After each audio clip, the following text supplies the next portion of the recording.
Sebagian besar orang pasti telah mengenal tokoh yang bernama Abu Nawas. Tentu saja tokoh tersebut cukup populer dalam sebuah buku yang berjudul 1001 Malam. Dalam video kali ini kita akan memaparkan sebuah kisah tentang Abu Nawas ketika dirinya menghina raja malah diberi hadiah. Ceritanya, pada suatu hari sang khalifah dalam sebuah perjalanannya merasakan sakit perut dan ingin buang hajat. Sang khalifah pun meminta dirinya diantar ke sungai oleh para prajurit, karena pada waktu itu belum ada toilet khusus. Sesampainya di sungai, sang khalifah pun bergegas untuk membuang hajat. Pada waktu itu semua pengikutnya paham bahwa tidak boleh ada yang buang hajat di hulu sungai, karena dikhawatirkan mengalir ke arah sang khalifah. Bagi yang melakukan itu tentu akan mendapatkan hukuman yang sangat berat. Namun Abu Nawas tidak menghiraukan hal itu. Dengan santai dirinya buang hajat di hulu sungai, yang mana sang khalifah pun sedang membuang hajat tapi di bahagian hilir sungai. Akhirnya kotoran Abu Nawas mengalir mengenai sang khalifah, dan tentu sang khalifah pun kaget dan sangat marah.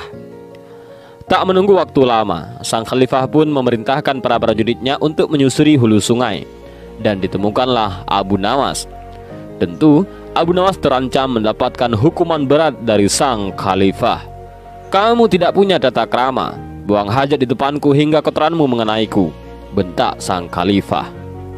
"Baginda sepertinya salah paham," bela Abu Nawas sendirinya. "Tak usah banyak alasan, kamu harus dihukum," kata sang khalifah. "Saya melakukan ini agar bisa menghargai engkau, wahai baginda," jawab Abu Nawas. "Kenapa kamu membuang hajat seperti itu disebut menghormatiku?" tanya raja penasaran. "Begini, selama ini, bahwa ketika baginda telah melakukan perjalanan dengan rakyat dan prajurit, itu di antara mereka tidak ada yang berani mendahului baginda. Begitupun dengan saya. Ketika saya ikut rombongan, juga melakukan hal yang sama. Itu saya lakukan sebagai tata krama dan sopan santun saya kepada baginda raja," jelas Abu Nawas. "Ya, bagus. Tapi apa hubungannya dengan perbuatanmu sekarang ini?" tanya lagi sang khalifah. "Begini baginda, saya menghormati engkau tidak setengah-setengah. Ketika saya buang hajat, saya memilih di hulu sungai supaya kotoran saya tidak sopan kepada kotoran baginda, karena sudah berani mendahului kotoran baginda.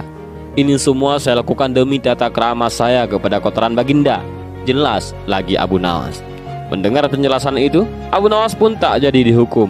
Ia malah diberi hadiah oleh sang khalifah karena penjelasannya yang masuk akal.